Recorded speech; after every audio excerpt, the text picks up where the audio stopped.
নমস্কার, খবর শুনছেন টুডে নিউজ চ্যানেল থেকে। জানাবো আজকে বিশেষ খবর। বাছাই করা খবরগুলো পেতে চ্যানেলটিতে সাবস্ক্রাইব করে পাশে থাকা বেল আইকনটি অল করে রাখুন। শুরুতেই হেডলাইন্স। ওয়েস্ট বেঙ্গল দল বদলুতে ফার্স্ট বিজেপি, দেখুন বিশেষ প্রতিবেদন। নয়াগ্রাম, শুভেন্দু অধিকারীর উপর হামলার প্রতিবাদে খড়িকা মাথানিতে আয়োজিত হলো বিজেপির বিক্ষোভ মিছিল। গোপীবল্লভপুর 2 নম্বর সাঁকরারি ইয়ং স্টার ক্লাবের মনসা পুজো ও মেলা উপলক্ষে আয়োজিত হলো রক্তদান শিবিরের। রক্তদান করলেন 50 জন রক্তদাতা। ঝাড়গ্রামে নাবালিকাকে ধর্ষণের অভিযোগে অভিযুক্তকে বৃহস্পতিবার 22 বছরের কারাদণ্ডের নির্দেশ দিল ঝাড়গ্রাম জেলা আদালত। বিনপুর 2 নম্বর মুরারিতে 1.5 শতাধিক মানুষকে বস্ত্র ও রেশন সামগ্রী বিতরণ করল স্বেচ্ছাসেবী সংস্থা। ঝাড়গ্রাম কুণ্ডলডিহি গ্রামে উদ্ধার যুবকের ঝুলন্ত দেহ। সাঁকরাইলে চালু হয়নি কোটি টাকা ব্যয়ে তৈরি কর্মতীর্থ, কবে শুরু হবে তা নিয়ে উঠেছে নানা প্রশ্ন। ওয়েস্ট বেঙ্গল, বিরোধীদের বাঁদর কটাক্ষ মদন মিত্রের, বিধানসভা থেকে বার করার দাওয়াই। আপনারা খবর শুনছেন টুডে নিউজ চ্যানেল থেকে। ঝাড়গ্রাম বিনপুরের দিগল পাহাড়ির জঙ্গল থেকে এক ভবঘুরে মহিলার মৃতদেহ উদ্ধার। মৃতদেহ ময়নাতদন্তের জন্য আনা হলো ঝাড়গ্রাম জেলা মর্গে।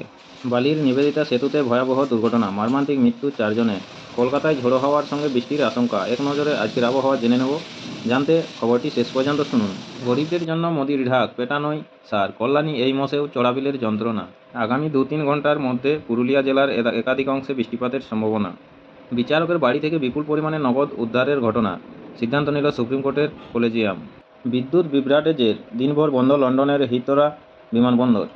দুর্গাপুরে বিপুল পরিমাণে মাদক উদ্ধার। হাওড়ায় নিজের গলায় ছুরি চালিয়ে জখম যুবক। বজ্রপাতের জেরে মৃত্যু। কলকাতার সংলগ্ন এলাকায় বৃষ্টিপাতের সম্ভাবনা। আলিপুর দুয়ারে নিখোঁজ কিশোরী, তদন্তে পুলিশ। ব্যাডমিন্টনের টেস্ট র্যাঙ্কিংয়ে টুর্নামেন্টে সোনা হলদিয়ার খুদের। আপনারা এতক্ষণ শুনলেন আজকের শিরোনাম, আসবো বিস্তারিত খবরে। রাজধানী দিল্লির বুকে চাঞ্চল্যকর ঘটনা। গত সপ্তাহে দিল্লির হাইকোর্টের এক বিচারপতির বাড়ি থেকে উদ্ধার হয়েছিল বিপুল পরিমাণে নগদ টাকা। এরপরই বিষয়টি নিয়ে পদক্ষেপ করে সুপ্রিম কোর্টের কলেজিয়াম। এবার জানানো হলো সিদ্ধান্ত। দিল্লি হাইকোর্টের ওই বিচারককে বদলির সিদ্ধান্ত নিল সুপ্রিম কোর্টের কলেজিয়াম। তাকে এলাহাবাদ হাইকোর্টে পাঠানো হচ্ছে বলে জানা গিয়েছে। লন্ডনের সাব স্টেশনে ভয়াবহ আগুনের জেরে বিপর্যস্ত হলো বিমান পরিষেবা। অগ্নিকাণ্ডের জেরে হিথ্রো বিমানবন্দরে বিদ্যুৎ বিভ্রাট দেখা যায়। এরপরই যাত্রী ও কর্মী নিরাপত্তার খাতিরে 21শে মার্চ রাত 11টা 59 পর্যন্ত বিমানবন্দর বন্ধ রাখার ঘোষণা করে কর্তৃপক্ষ। আপনাদের সকলকেই বলা হচ্ছে নিয়মিত গুরুত্বপূর্ণ খবরগুলো শোনার জন্য আমাদের চ্যানেলটি সাবস্ক্রাইব করে রাখুন। ফিরে আসবো খবরে। শুক্রবার ভোররাতে বালির নিবেদিতা সেতুর টোলওয়েতে ভয়াবহ পথ দুর্ঘটনায় মৃত্যু হলো 4 জনের। জানা গিয়েছে, একটি 4 চাকা ছোট পণ্যবাহী গাড়ি কাপড় বোঝাই করে হাওড়া থেকে শঙ্করহাটি হাটের দিকে যাচ্ছিল। লালবাড়ির সামনে গাড়ির একটি টায়ার ফেটে যায়। আচমকা গাড়ি উল্টে যেতেই পেছনে থাকা 6 জন শ্রমিক ব্রিজের রেলিং পেরিয়ে রাস্তার ছিটকে পড়ে।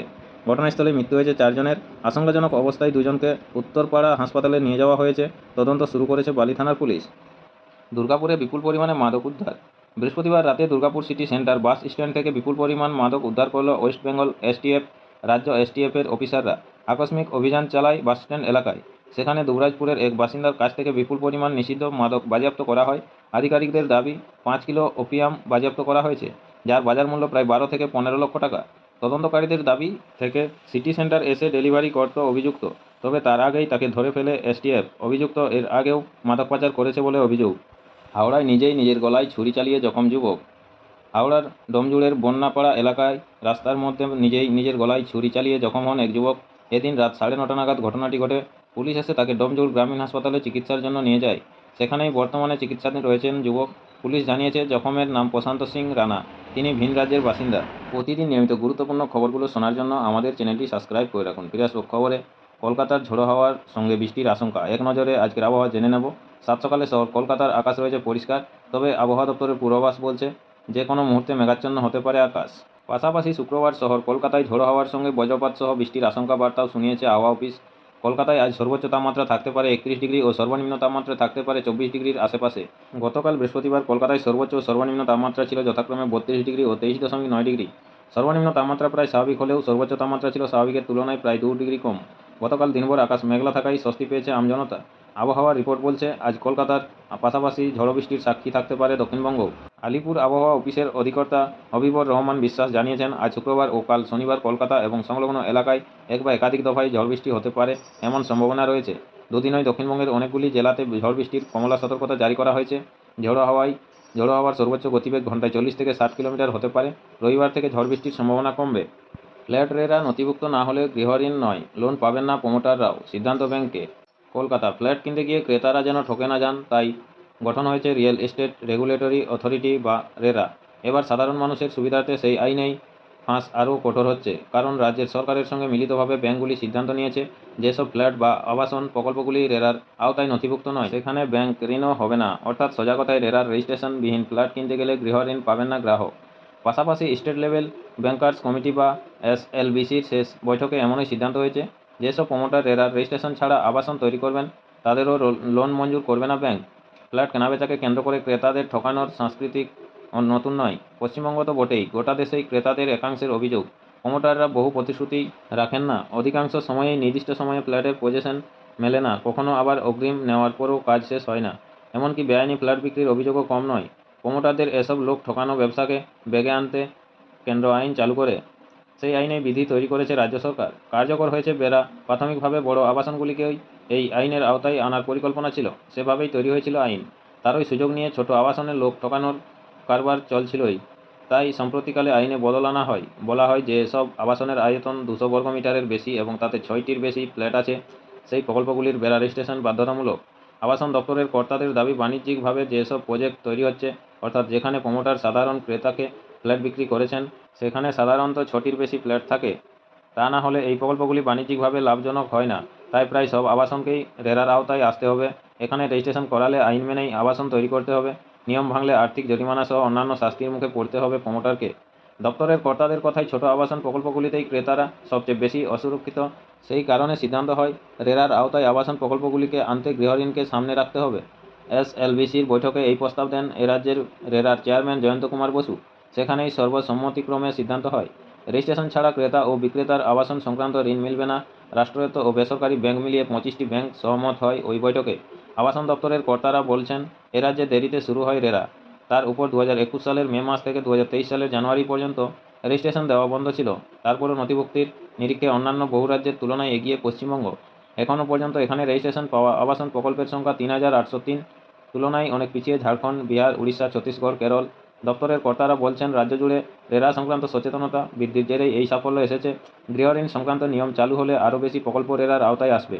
আপনাদের সকলকেই বলা হচ্ছে, যারা নিয়মিত গুরুত্বপূর্ণ খবরগুলো শুনতে চান আমাদের চ্যানেলটি সাবস্ক্রাইব করে রাখুন। ফিরে আসবো খবরে। গরিবের জন্য মোদির ঢাক পেটানোই সার, কল্যাণী এই মসেও চড়াবিলের যন্ত্রণা। কল্যাণী, রায়গঞ্জ নাকি কল্যাণী? দীর্ঘ বিতর্ক শেষে কল্যাণীতেই গড়ে উঠেছে AIIMS, all India institute of medical science. গত অক্টোবরে সেখানে চালু হয় হৃদরোগ বিভাগ।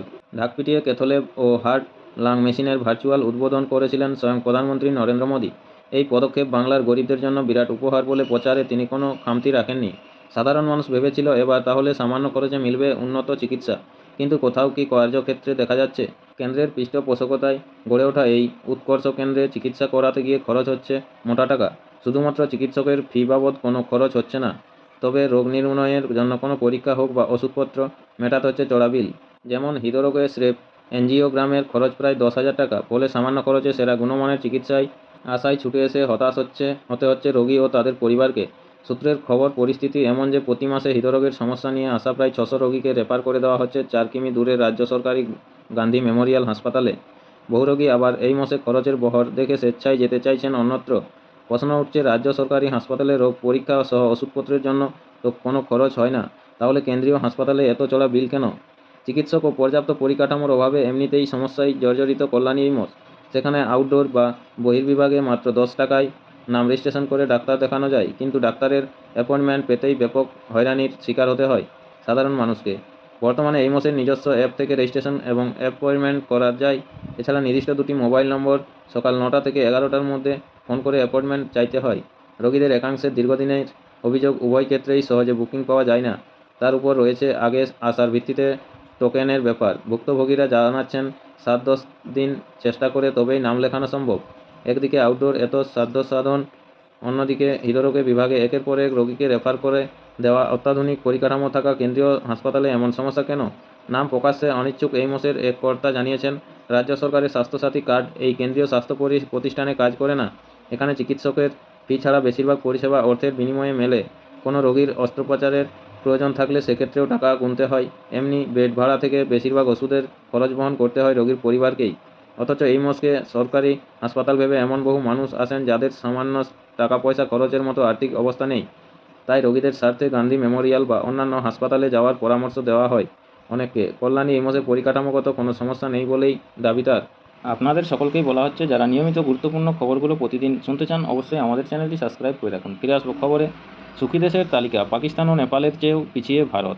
নয়াদিল্লি, জীবনের সর্বাঙ্গীন বিকাশের চাবিকাঠি হলো সুখ। ইতিবাচক জীবনযাপন এবং শারীরিক ও মানসিকভাবে সুস্থ থাকার রসদ যোগায় সুখের অনুভূতি। প্রতি বছর 20 মার্চ দিনটি আন্তর্জাতিক সুখ দিবস হিসেবে পালিত হয়। এই দিনটিতে আগের বছরগুলির মতো এবারও বিশ্ব সুখ রিপোর্ট প্রকাশ করেছে রাষ্ট্রসংঘ। গতবারের তুলনায় ভারত এই তালিকায় কয়েক ধাপ এগিয়েছে, কিন্তু এখনও পড়শি দেশ পাকিস্তান ও নেপালের তুলনায় পিছিয়ে ভারত। শুধু তাই নয়, Ukraine, Mozambique, Iran, Iraq, Palestine, গণপ্রজাতন্ত্রী কঙ্গো, উগান্ডা, গাম্বিয়া, ভেনিজুয়েলার মতো দেশগুলিরও ভারতের তুলনায় এগিয়ে। 2024 সালে সূচকে ভারত ছিল 126তম স্থানে। 2025 সালে 147 দেশের মধ্যে 118তম। সুখী দেশের মাপকাঠিতে এবারও শীর্ষে ফিনল্যান্ড, স্কোর 7.741। এই নিয়ে পরপর 8বার এই নর্ডিক দেশটি প্রথম স্থান ধরে রাখল। এই তালিকায় পাকিস্তান রয়েছে 109তম স্থানে। আর এক প্রতিবেশী চীন ঢের এগিয়ে, তাদের স্থান 68। নেপাল রয়েছে 92তম স্থানে।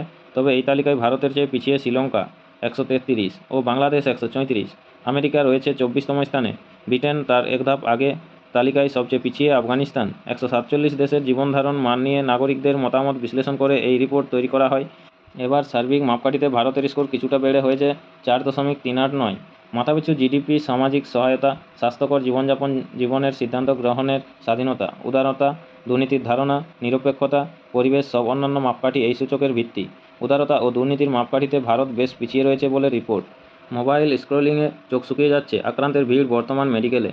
সকালে ঘুম থেকে ওঠার পরই সঙ্গী হয়ে উঠেছে মোবাইল। রাতে চোখ ঘুম না আসা পর্যন্ত স্ক্রলিং চলছে, তাতেই বিপদ বাড়ছে। সম্প্রতি বর্তমান মেডিকেল কলেজ হাসপাতালের চক্ষু বিশেষজ্ঞরা দেখেছেন অনেকেই চোখে অ্যালার্জি জাতীয় সমস্যা নিয়ে আসছে। চোখ কড়কড় করছে, চোখ কচলালে তা লাল হয়ে যাচ্ছে। চিকিৎসকদের দাবি, এসবের পিছনে রয়েছে মোবাইল স্ক্রিন। বর্তমান মেডিকেল কলেজের অধ্যক্ষ তথা চক্ষুরোগ বিশেষজ্ঞ মৌসুমী বন্দ্যোপাধ্যায় বলেন, দিনে 6 থেকে 8 ঘন্টা স্ক্রিনে চোখ রাখলে ড্রাই আই এ আক্রান্ত হওয়ার সম্ভাবনা রয়েছে। ওই সময় পর্যন্ত যারা স্ক্রলিং করছেন তাদের 50%ই ড্রাই আই উপসর্গ দেখা যাচ্ছে। বাচ্চাদের ক্ষেত্রেও চোখে নানা সমস্যা হচ্ছে, তাদের ক্ষেত্রে পাওয়ার বেড়ে যাচ্ছে। মোবাইল স্ক্রিনে দীর্ঘক্ষণ চোখ রাখলে আরও নানা সমস্যা হয়। অনেকেই খাওয়ার সময় বা ঘুমানোর আগে শিশুদের মোবাইল ধরিয়ে দেয়, সেটা কখনোই করা উচিত নয়। তিনি আরও বলেন, যতদিন যাচ্ছে তত এ ধরনের রোগীর সংখ্যা বাড়ছে। অনেকে নিজের ইচ্ছেতেই চোখের ড্রপ নেন, তাতে আরও বেশি বিপদ হওয়ার সম্ভাবনা রয়েছে। চিকিৎসকদের পরামর্শ নিয়েই ওষুধ নিতে হবে। কাজের বাইরে অনেকেই এখন মোবাইলে আসক্ত হয়ে পড়েছে। হাসপাতাল সূত্রে আরও জানা গিয়েছে, বিগত 3 বছর ধরে এ ধরনের সমস্যা বেড়েছে। 15 থেকে 30 বছর বয়সের ছেলে বা মেয়েদের ক্ষেত্রে এ ধরনের সমস্যা বেশি হচ্ছে। তবে 50 থেকে 58 বছর বয়সের অনেকের এই উপসর্গ দেখা গিয়েছে। বর্তমান বিশ্ববিদ্যালয়ের অধ্যাপক দীপেন্দু সাহা বলেন, অনেকে সারাদিনেই সোশ্যাল মিডিয়ায় ডুব দিয়ে থাকছেন। বিভিন্ন ধরনের রিলসের প্রতি তাদের আকর্ষণ রয়েছে। পড়ুয়াদের ক্ষেত্রেই একই সমস্যা রয়েছে। বর্তমান মেডিকেল কলেজ হাসপাতালে চিকিৎসা করাতে এসেছিলেন রিজা শর্মা। তিনি বলেন, 5 মাস ধরে হঠাৎ করেই চোখ কচলাতে শুরু করি। 2 জন ডাক্তার দেখিয়েছি, তারা আলাদা আলাদা ড্রপ দিয়েছেন, তাতে কাজ হয়নি। চোখ কচলানোর সময় লাল হয়ে যাচ্ছে। মোবাইলের স্ক্রিনে চোখ রাখার নেশার মতো হয়ে গিয়েছে। ফাঁকা সময় থাকলেই মোবাইলে বিভিন্ন বিষয় স্ক্রলিং করে দেখি। প্রথম দিকে ভেবেছিলাম চোখে ঠান্ডা লাগার জন্য এই সমস্যা হয়েছে, পরে জানতে পারি মোবাইলের জন্যই এই ধরনের সমস্যা হচ্ছে। বর্তমান মেডিকেল কলেজের অধ্যক্ষ বলেন, মোবাইল ছাড়া এখন থাকা যাবে না, তবে সেটির ব্যবহার নিয়ন্ত্রণে রাখতে হবে। অতিরিক্ত সময় মোবাইল স্ক্রলিং করলে ড্রাই আই এ আক্রান্ত হওয়ার সম্ভাবনা বেশি। এ ধরনের উপসর্গ দেখা গেলে বেশ কিছুদিন ভুগতে হবে। শিশুদের থেকে মোবাইল যতটা দূরে রাখা যায় ততই মঙ্গল। মোবাইল ব্যবহার কারো যাতে নেশায় পরিণত না হয় তা দেখতে হবে। নমস্কার, এখনকার স্থানীয় সংবাদটি এই পর্যন্তই। পরের সংবাদটি পেতে চ্যানেলটিতে সাবস্ক্রাইব করে পাশে থাকা বেল আইকনটি অল করে রাখুন। সবাই ভালো থাকুন, সুস্থ থাকুন। দেখা হচ্ছে পরের আপডেট খবরে। ধন্যবাদ।